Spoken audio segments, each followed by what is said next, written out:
Hey everyone, welcome to part 8 of my Amazing Spider-Man collection. This we're going to finish out the next Spencer run and just get into the first few issues of the Beyond era. So let's get into it.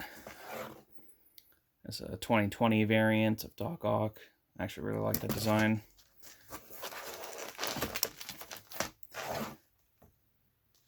$20.99 is in trouble. This was a storyline I felt like just sort of went nowhere. The $20.99 thing, like they claimed like the future was dying, and then I don't know, Miguel's in the present again. I don't know. It really wasn't that memorable. Like nothing really ended up happening. Otley cover. Marvel's X. I still don't know what that is actually. This is where I think the variant covers start to kind of suck, but the main covers start to I think really pick up.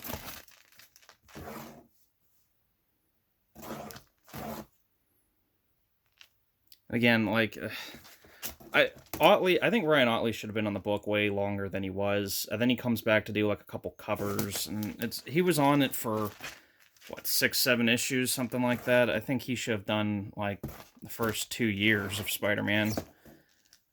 Not really sure why he left or what he went to do. Here begins the Sin Eater thing again. Again, this was a cool story, but I don't know. It felt like this was like kind of like the sequel to when Sin Eater first appeared, but it came like way too late. It came like 30 years too late. It seems like it should have been what happened. Here we go, Sin's Rising Prelude. It feels like this should have been what happened after the original Sin Eater arc the first time. I don't know. Nice, is it 316 homage? Free comic book day. This I know was technically, I don't know if this was supposed to be or was the actual first appearance of like Codex or something for the Venom run. Some really cool covers on here.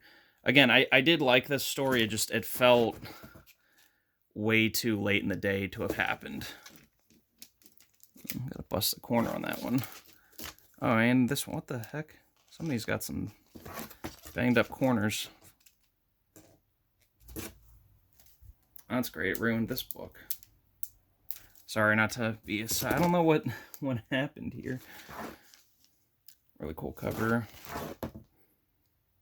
Bagley was doing all the variants on these, or most of the variants on these. So, and then he started doing interiors again, which was really cool. I-850, one of the biggest nothing to happen anniversary issues. I think Amazing Spider-Man 6 from the current run, which was 900, and then 50, that issue 50 that just came out again. Bunch of just nothing happening. Big sentimental issue, or not sentimental, big like landmark issues where nothing happens.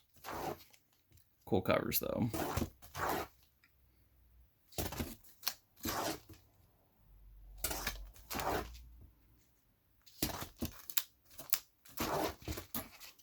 I really like Patrick Gleason on Spider-Man. I wish he would stay consistently on a run long enough, but he never does.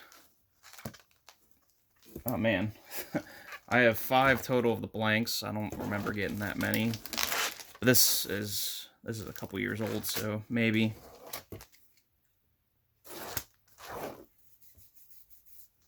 Or Nick Bradshaw. I like his art. It's fun. I wish he would be on the interiors long term too.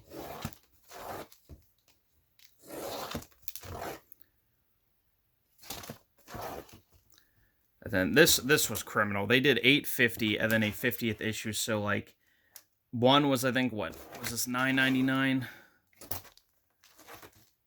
Yeah, $9.99 and then a $5.99 book. Right back to back within 2 weeks of each other. Just this again. This I think is the one in 25. Then they started doing the... I'll never understood this. Oh, issue 50. Oh, 50.LR. Just make this 51. Just pump the book out quicker. Like, why are we doing side things? Just make it part of the main story. That's what I do believe, and as much as it would probably kill my wallet, Amazing Spider-Man, if it had an issue every week and they cut back on the variants, I think they would still be making money. I think they'd be making more money, actually. Instead of having all these side things and everything, it's just one consistent book. I think that's why a lot of people go after the trades, because it collects, like, it would, like, a trade for this would collect everything, even the point LRs, in order, so, like, you don't have to go hunt down different issues. It's just, it's all there.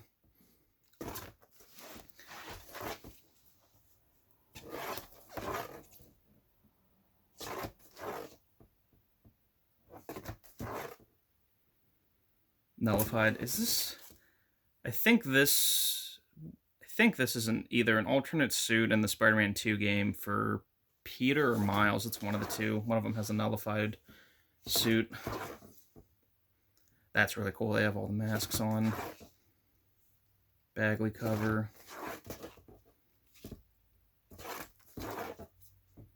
Beautiful Del Auto cover. The aliens variants. Second print.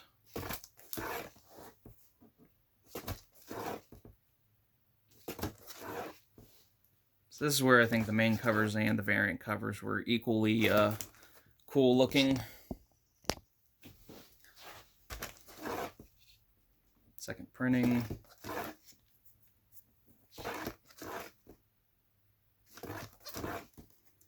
That one's kind of dumb, but...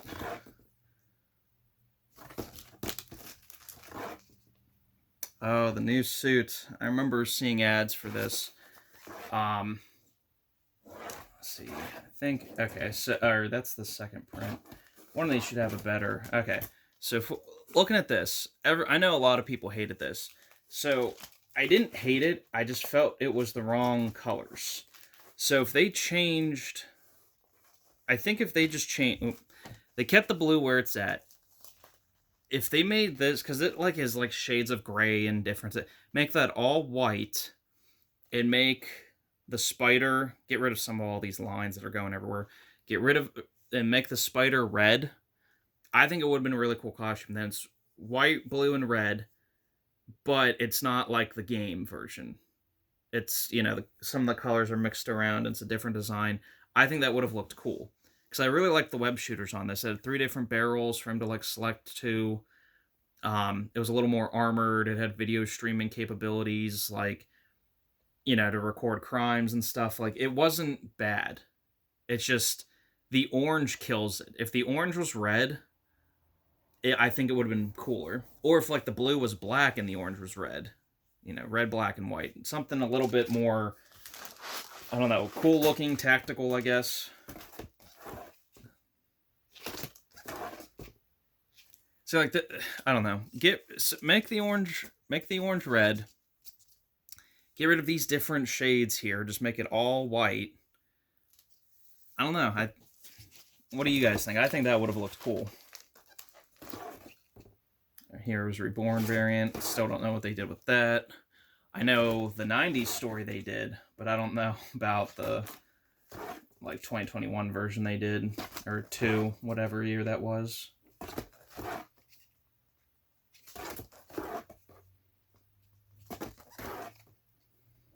The Chameleon Conspiracy. So, the only thing I really liked out of this one was that Teresa Parker, who was, like, Peter's long-lost sister...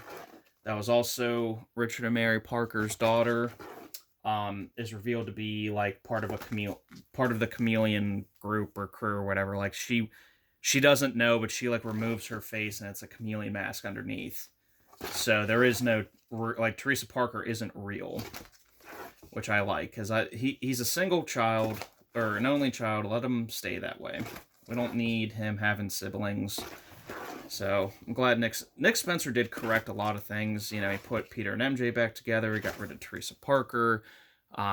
He fixed Sins Past. That's what I feel bad for Spencer, because I feel like his entire time was just cleaning the mess that was left, or some of the shambles that had been left the last 20 years, basically. But then, like, Sinister War here, this was like 4 issues of just pure nothing happening.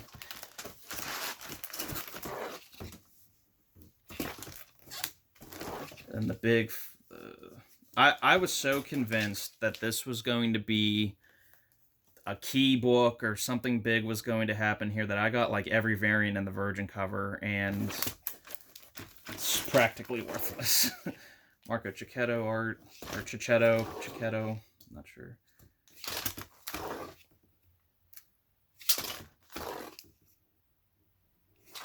Oh, and they did it again. Big final issue, 875, and then the next issue is like 75 of the current run. So they, you know, the numbers back to back, they're charging up for. God, these books do not want to stay. Yep, here's like the preview for what's coming. And so here's where it starts the Beyond story, which, what a cool idea as a premise, that Ben Reilly's going to come back, because he got fixed from the clone conspiracy mess, and then his book, Ben Reilly, Scarlet Spider, he's a little mixed up in the head. He gets fixed, and Peter, who, of course, you know, is dealing with the whole Kindred thing, just needs a break.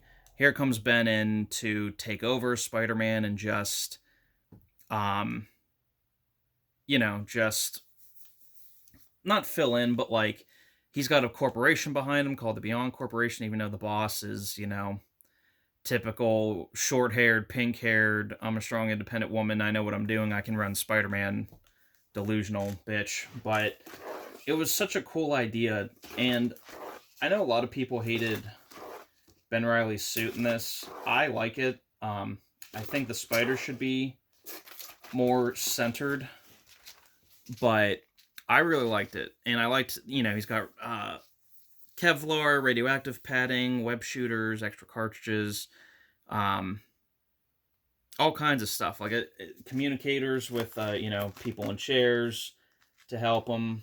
I don't know. I thought it was a cool idea. And Peter's hurt and out of commission for a little bit.